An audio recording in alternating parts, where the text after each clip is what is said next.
Imagine this, you're facing a moment that feels completely unfair. Something or someone has hurt you deeply and anger rises within you. It's loud, it's powerful, and for a moment it seems to be the only thing you can feel.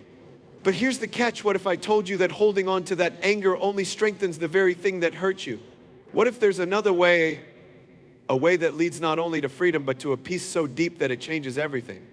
You're here today because deep down you're seeking that peace. You're tired of being consumed by anger, whether it's about something personal or the injustices you see in the world. You want to know how to break free. This speech is your first step. By the end, I promise you will feel empowered to take charge of your emotions and discover the power of acceptance. Anger is an emotion that everyone experiences, but it often carries with it a complex set of feelings and beliefs. It's not just about being upset, it's a reaction to something that feels wrong or unfair. At its core, anger is a response to unmet expectations, feeling disrespected, or facing an injustice. It's a signal, almost like an internal alarm, telling us that something needs to change or be addressed. While it is a natural emotion, the way we handle it can significantly impact our lives. When anger arises, it can feel overwhelming, even all-consuming. You might feel your body tense up, your heart racing, and your mind clouded by frustration. It's as if everything around you becomes secondary to the surge of emotion taking control. In these moments, it's easy to forget that anger is just a feeling, not a command. We have the power to choose how we respond to it, yet so often we allow it to dictate our actions. In fact, anger is often the result of deeper emotions such as fear, hurt, or disappointment. For example, when someone treats us unfairly, anger can be a protective mechanism. It shields us from feeling vulnerable or weak in that moment. But anger does more than just protect. It can also prevent us from seeing things clearly. When we're angry, our minds are clouded with a desire to react, to defend ourselves, or to seek revenge rather than to find a solution or understand the situation. Furthermore, holding on to anger is like carrying a heavy burden. It weighs you down, consuming your energy and mental clarity. Instead of allowing yourself to heal, you replay the hurt over and over in your mind, fueling the fire of resentment. And with each passing moment, that anger becomes harder to release. What was once a fleeting emotion now becomes a part of you, affecting your mood, relationships, and even physical health. Over time, this accumulation of unresolved anger can have serious consequences. It can hinder your personal growth as it creates a barrier to self-reflection and learning from mistakes. Anger keeps you stuck in a loop of negative emotions, preventing you from embracing the future with an open heart. It also affects how you interact with others. When you hold on to anger, you become less able to empathize or connect meaningfully with those around you. You might start to see the world as an unjust place where everyone is out to get you rather than a place full of opportunities to learn, grow, and forgive. Anger also has a profound effect on decision making. When emotions run high, rational thought takes a back seat. In moments of anger, we're more likely to make impulsive decisions we might regret later. Whether it's saying something we don't mean, making a rash business decision, or severing important relationships, anger can cloud our judgment and push us toward actions that don't align with our true values or best interests. Ultimately, anger, if left unchecked, can erode our inner peace and sense of well-being. It ties us to the past, keeps us from embracing the present moment. But by acknowledging the root cause of our anger, we can start to disentangle ourselves from its grip. Anger doesn't have to define who we are, but it does need to be recognized and addressed. By facing it head-on, we can learn to respond in a way that leads to growth rather than destruction. Holding on to anger can be one of the most damaging choices we make, and yet it's a choice many of us unknowingly cling to. When we harbor anger, we are essentially carrying an emotional weight that only we feel. This weight doesn't just stay in the background of our minds, it leaks into every aspect of our lives. It affects our relationships, our health, and our overall sense of well-being. The idea of letting go of anger often seems difficult, even impossible, because it feels like an essential part of us in those moments. But in reality, holding on to anger does far more harm than good, and the consequences are more profound than we might first realize. When we continue to hold on to anger, it becomes an emotional anchor that keeps us stuck in the past.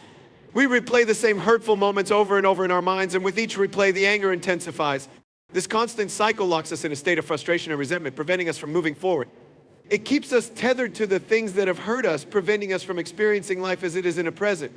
When we are consumed by anger, we miss out on the beauty, peace, and opportunities around us. The present moment slips away unnoticed because our focus is so firmly rooted in the past, on something or someone that no longer deserves our attention. Beyond the emotional and psychological costs, holding on to anger also has real physical consequences. Studies have shown that prolonged anger can lead to increased stress levels, which in turn can have serious effects on our physical health. It can raise blood pressure, strain the heart, and even weaken the immune system. The body stores unresolved emotional tension, and when it goes unchecked, it manifests in various physical ailments. Anger, though invisible on the outside, leaves behind an indelible mark on our bodies. In addition to its toll on our health, anger can also poison our relationships. Think about it. How often has anger caused us to say things we didn't mean, to act in ways that hurt others, or to push people away when we needed them most? When we hold on to anger, it builds a wall between us and others, and it's often those closest to us who feel the brunt of it. Whether it's in romantic relationships, friendships, or family dynamics, unresolved anger creates a divide. It distances us from the very people who could offer us support and understanding. Anger builds resentment, and over time, that resentment can fester, making it harder to reconcile, to forgive, and to heal. Holding on to anger also keeps us from growing. It traps us in a mindset where we feel justified in our emotions, which can hinder self-reflection. Growth requires honesty with ourselves, a willingness to acknowledge when we've been hurt, and to accept that not everything is in our control. But when we cling to anger, we refuse to take responsibility for our part in the situation. We remain locked in a victim mentality where the focus is always on what has been done to us rather than on what we can do to move forward. This emotional stagnation prevents us from becoming better versions of ourselves. The truth is, holding on to anger not only impacts our present, but also our future. It builds an emotional fortress that limits our ability to experience peace, joy, and freedom. As long as we choose to keep that anger alive, we continue to give it power over us. Letting go isn't about excusing the wrongs done to us or forgetting our pain. It's about reclaiming our power. It's about saying that the past does not have to determine our future. When we let go of anger, we free ourselves to live more fully, to experience life without the chains of resentment, and to build relationships based on understanding, not bitterness. Shifting from anger to acceptance requires more than just a change in our emotions. It demands a fundamental shift in perspective. Anger often arises when we perceive something as wrong, unfair, or unjust. It feels like a reflex, an automatic response to external circumstances. However, acceptance isn't about giving up or resigning ourselves to a situation. It's about embracing the reality of what is and choosing to act from a place of clarity rather than emotional reactivity. To move from anger to acceptance, we first have to challenge our initial reactions and consider a different viewpoint. The first step in this shift is recognizing that we cannot control everything around us. Life, by its very nature, is unpredictable. People will hurt us, situations will disappoint us, and things won't always go according to plan. Anger often comes from the belief that things should go a certain way, and when they don't, we feel out of control. This desire to control is what fuels much of our frustration. The shift toward acceptance comes when we release that need for control and acknowledge that we can only control our reactions, not the actions of others or the course of events. This realization doesn't mean we stop caring or become passive in our lives. Instead, it means we stop fighting the flow of life. By accepting the things we cannot change, we free ourselves from the constant battle against reality. The next part of shifting perspective is learning to see challenges not as threats, but as opportunities for growth. Anger often arises when we perceive a situation as an obstacle or a setback. For example, when a colleague undermines us at work, it can feel like an attack. However, acceptance involves reframing this situation. Rather than viewing the interaction as a personal attack, we can see it as an opportunity to grow in resilience, to set boundaries, or to practice forgiveness. Challenges are inevitable, but our response to them can determine whether they break us or build us up. When we accept that difficulties are a part of life, we begin to view them as chances to develop our character, learn new skills, and gain wisdom. Furthermore, shifting our perspective from anger to acceptance requires embracing vulnerability. Anger often acts as a shield, protecting us from the pain of vulnerability. When we're angry, we don't have to confront the deeper feelings of hurt or fear that might be driving the emotion. Acceptance, on the other hand, involves being vulnerable enough to acknowledge those feelings without judgment. It's about sitting with the discomfort, facing it head on, and allowing ourselves to heal. By embracing vulnerability, we create the space for empathy and understanding, not just for others, but for ourselves. This shift in perspective allows us to move away from a defensive stance and open ourselves to emotional growth. Finally, moving from anger to acceptance requires cultivating patience with ourselves, with others, and with the process. We don't transform overnight, and this shift isn't something that happens by simply wishing it were so. Patience is necessary because acceptance is a journey, not a destination. There will be moments when anger flares up again, and that's okay. What matters is recognizing it, acknowledging it, and choosing to move forward with an open heart. With time, the shift becomes easier. We begin to recognize that every situation, no matter how difficult, has the potential to teach us something valuable. The more we practice acceptance, the more natural it becomes to respond with understanding and grace, rather than reacting from a place of anger.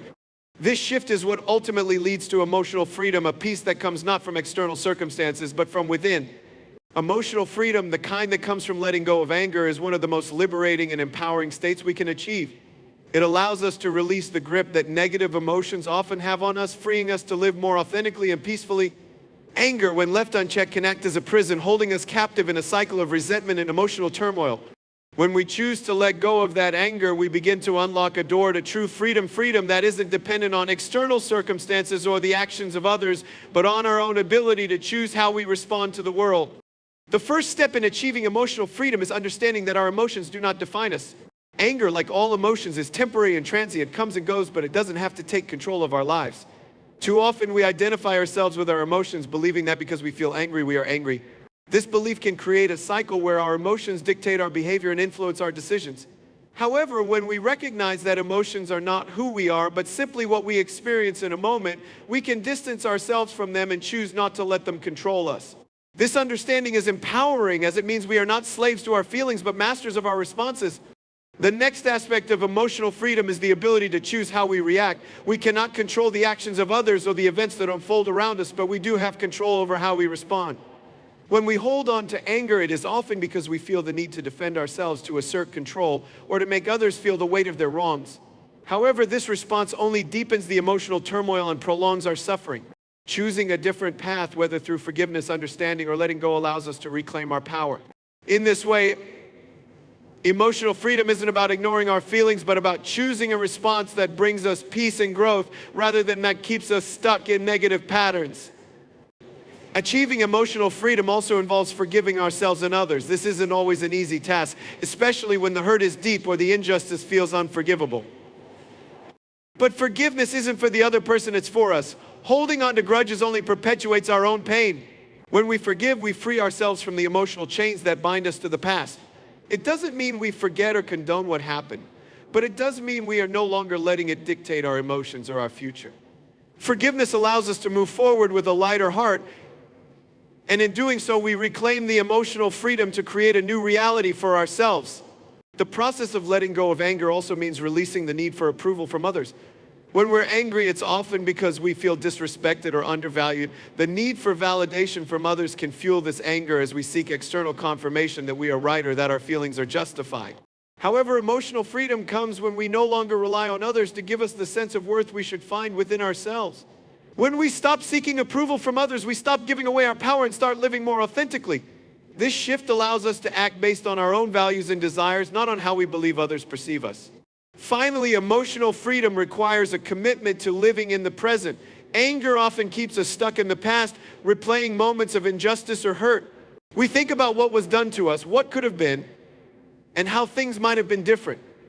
This focus on the past prevents us from fully experiencing the present. By letting go of anger, we make room for the joy, peace, and fulfillment that can only be found in the now. When we live in the present, we stop allowing past hurts to dictate our happiness and start embracing the opportunities and experiences that are unfolding before us.